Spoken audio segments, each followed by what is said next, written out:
bersamamu.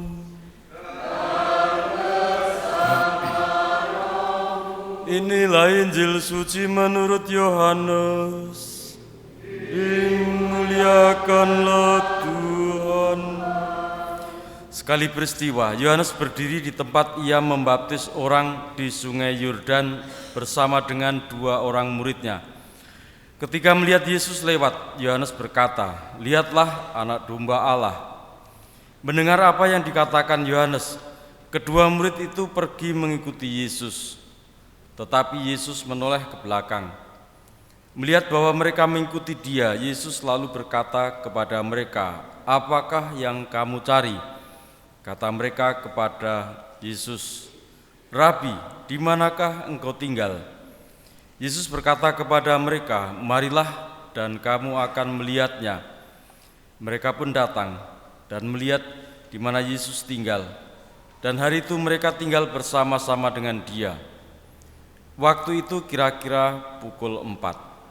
Salah seorang dari kedua murid yang mendengar perkataan Yohanes lalu mengikuti Yesus adalah Andreas, saudara Simon Petrus. Andreas mula-mula bertemu dengan Simon saudaranya dan ia berkata kepadanya, "Kami telah menemukan Mesias." Lalu Andreas membawa Simon kepada Yesus. Yesus memandang dia dan berkata, "Engkau Simon anak Yohanes, engkau akan dinamakan Kefas," artinya Petrus. Demikianlah sabda Tuhan. Terpujilah Kristus.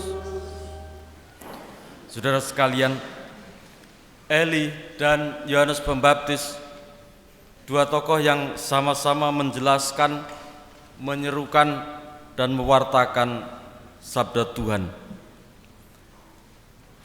Samuel yang mula-mula belum mengenal siapakah yang memanggil dia. Ia 3 kali datang kepada Eli bahwa ia menyangka bahwa yang berseru adalah Eli.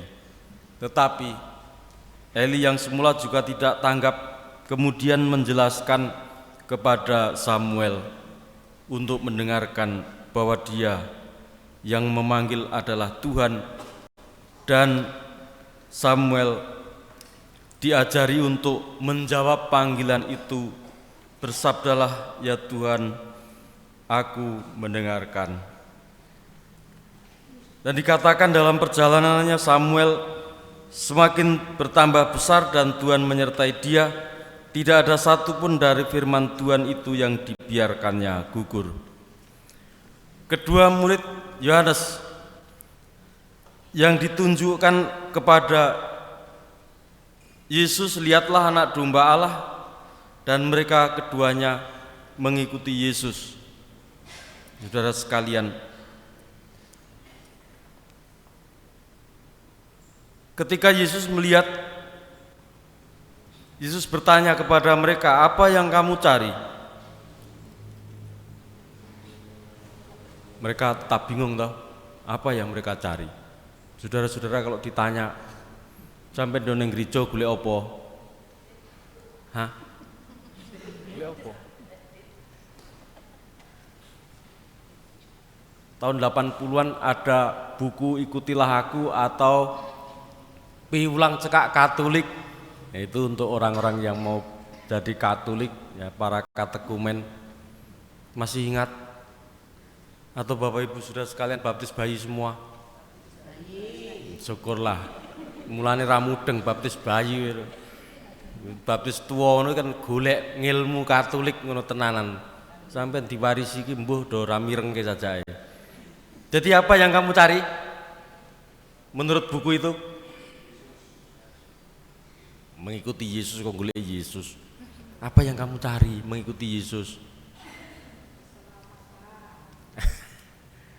Betul jawabnya, adalah kehidupan kekal. Ya. Apa? Karena bacaan kedua juga menjelaskan, tubuhmu itu bait Roh Kudus dan kamu pada saatnya akan dibangkitkan. Dibangkitkan itu memperoleh keselamatan, memperoleh kehidupan kekal. Oleh karena itu, mengikuti Yesus Kristus sebagaimana Simon yang kemudian akan diberi nama Kefas. Enggak jelas juga maksudnya apa toh Kefas itu. Masih diterangkan dalam kurung Petrus, belum jelas juga. Opo? Kemudian di kitab yang lain diterangkan Petrus yang artinya apa? Batu karang, karang padas sama saja. Nah, kita yang mengikuti Yesus Kristus ini, adakah makna baru dari kehidupan kita? Kalau Simon mengalami makna baru karena ada tambah-tambah nama yang diberikan kepadanya. Bagi kita semua, kalau saya jelas tambah nama juga. Dulu nama saya Ngatmo saja, ditambah Yohanes. Karena ditambah Yohanes, KTP tambah Yohanes, ijazah enggak, sehingga mau pergi ke luar negeri enggak bisa. Menerilah ora ragat lunga aku ning omah ae. Ya. Jadi ada makna nama baru, ada arti baru dari kehidupan kita yang dari pekerjaan kita biasa-biasa saja seperti biasanya, tetapi mendapat makna, mendapat arti yang baru dalam Yesus Kristus. Marilah kita mohon juga supaya kita dimampukan untuk memperdengarkan atau menunjukkan suara Tuhan atau mengantar generasi kita kepada Yesus. Ini persoalan yang kedua ya. Bagaimanakah kita memperdengarkan pada anak-anak? Bagaimanakah kita menunjukkan kepada anak-anak untuk menanggapi sabda Tuhan seperti yang dibuat Eli atau seperti yang dilakukan Yohanes Pembaptis?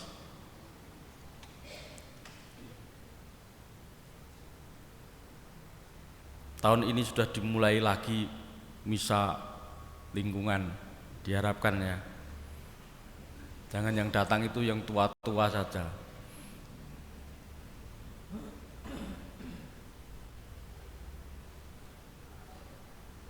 Ada yang jawab, tua-tua saja enggak semua bisa datang. Oh iya.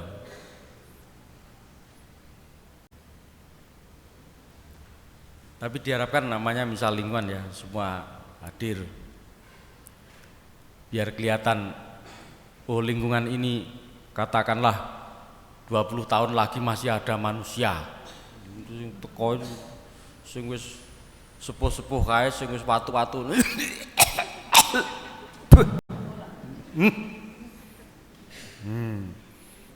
Ya. Kita semua masih punya harapan. Nah, gereja kita itu ya 25 tahun lagi masih ada. Baiklah Bapak Saudara sekalian, ini tugas kita semua ya, memperdengarkan, menggerakkan kaum muda, anak-anak ambil bagian dalam kegiatan-kegiatan yang ada. Dan menjadi harapan bagi kita semua. Kita mohon sukacita kegembiraan dalam segala pengharapan atas kehidupan, atas tugas karya kita dalam keseharian kita. Tuhan berkati kita kini dan sepanjang masa. Aku percaya akan Allah, Bapa